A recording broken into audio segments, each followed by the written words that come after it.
Hi guys, and welcome back to my channel. So I wanted to do another Turner syndrome video.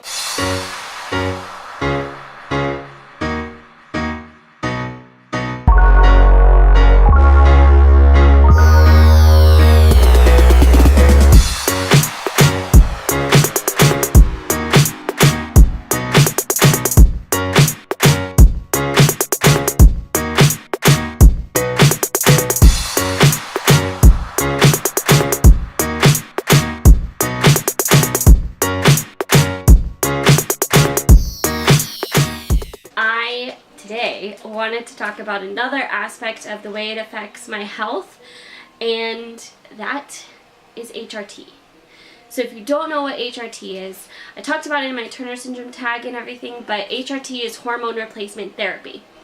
There are a lot of reasons that this is necessary for women or girls with Turner syndrome, but the biggest one is we do not produce enough of those regular hormones ourselves to be able to have things like good bone health, regular organ function. So we need those at the right levels, especially for bone health is what I've heard is the most important aspect of HRT, and that also helps with reproductive development as far as having a cycle, having those hormones right and balanced. And if you are a woman or girl that is on it and have experienced those not being balanced, you know how important that is and how much nicer it is when they are balanced.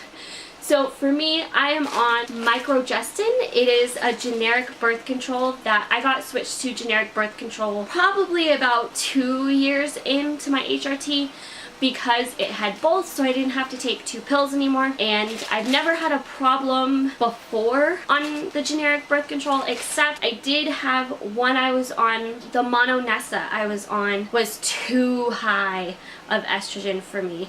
It was way too high of estrogen and it made my stomach hurt. So I don't know if I've talked about that on here yet, but I had to play my own advocate and kind of say, no, it doesn't make me feel right. Actually, that has really affected me as far as taking it. I'm supposed to take it every day, every single day. I am horrible with that. My mom has always given me a hard time about not being good with taking it, but I try to get better. There are multiple reasons it's good for you, not just having a cycle, hormones being in balance and feeling better from that, but it's also important for your bone health. And bone health is a major concern when you have Turner syndrome, because I already have a bad medical history as far as bone health, and Turner syndrome just heightens that for me. So it is important that I keep up on my bone health and do what I can to take this every day and give my bones the best chance they have. So mine come in a 3-pack. Especially since switching to Kaiser, mine's gotten a lot cheaper, and that's been really nice. Before it was like $5. It's never been super expensive for what I've been on. I know I did switch to the patch. That was not enough of a dosage for me.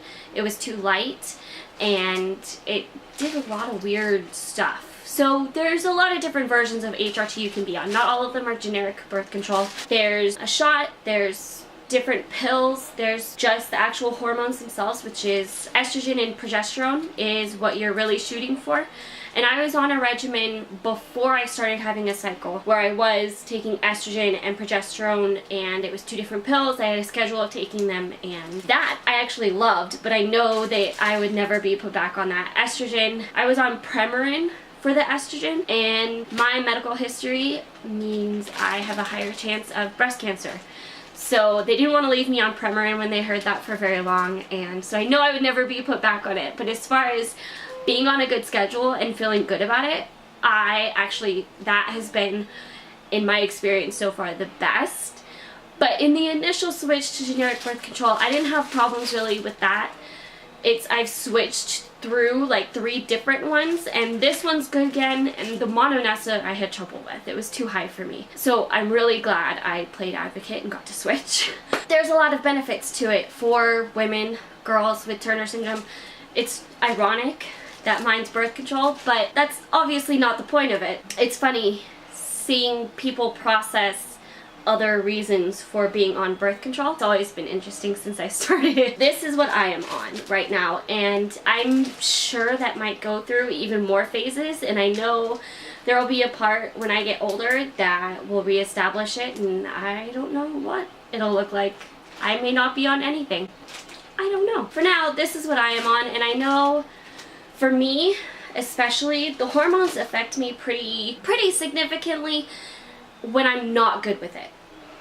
When I am good with it, I can skip a day or two and it's not gonna like emotionally rock me. When I am not good about it and I go on like a week or two of being really good and then I go off of it, I go very, very heavily quickly down. I notice that when I'm not good on taking my hormones, myself not producing the right levels of those hormones, I go into major, almost depressive swings where I get very emotional, I get very anxious, my anxiety goes up a lot, and I'm just not as in control of my emotions as I normally am. And then when I'm good about it again, I am in a much more level mood. I don't get rocked emotionally by things as easily, and if I stay on that, I'm great. But if I go off of it, I go down. Like it ends up being a huge downer for me, where I get not crazy mad, but I get super down. My energy level goes down, my mood goes down to where I'm like almost in a depression, and I get really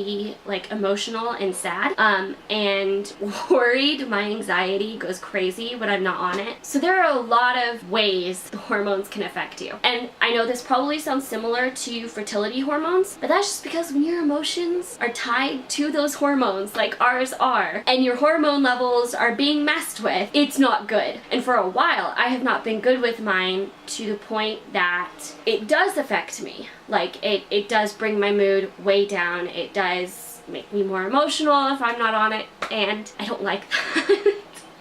It gives me moments of feeling crazy because I'm like, I don't even have a reason for feeling this way right now. Like I can't even tie it to something. I just don't feel good. And Andrew notices it, and he's really good about noticing when I just need to stop thinking and get out of my own head and do something, and he's actually really good about helping me with that. I don't know if he notices it's tied to that or not.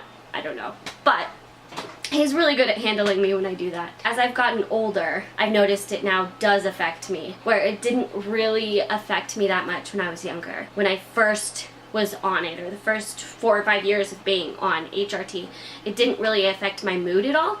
And now if I'm not on it, it does. And I'm pretty level when I am good about it.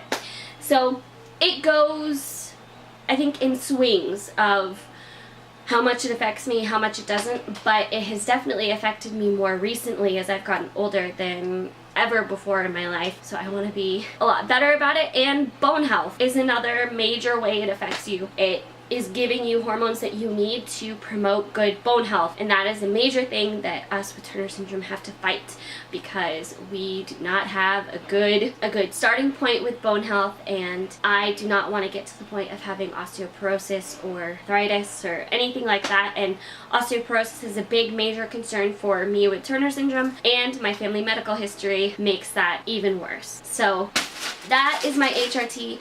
That is where I'm at with it right now. That is the way it affects me and the way it affects my daily life, taking a pill every day. I hope you enjoyed this. I hope it helped you in some way. If you are on any kind of HRT yourself, I would love to hear about it and hear what your HRT is in the comments below and what ways it affects your life. If you liked this video, please give it a thumbs up and share it with everybody. If you are not already subscribed, click the screen and subscribe, and then you can see when the next video comes out. And I will see you guys in that one. Bye!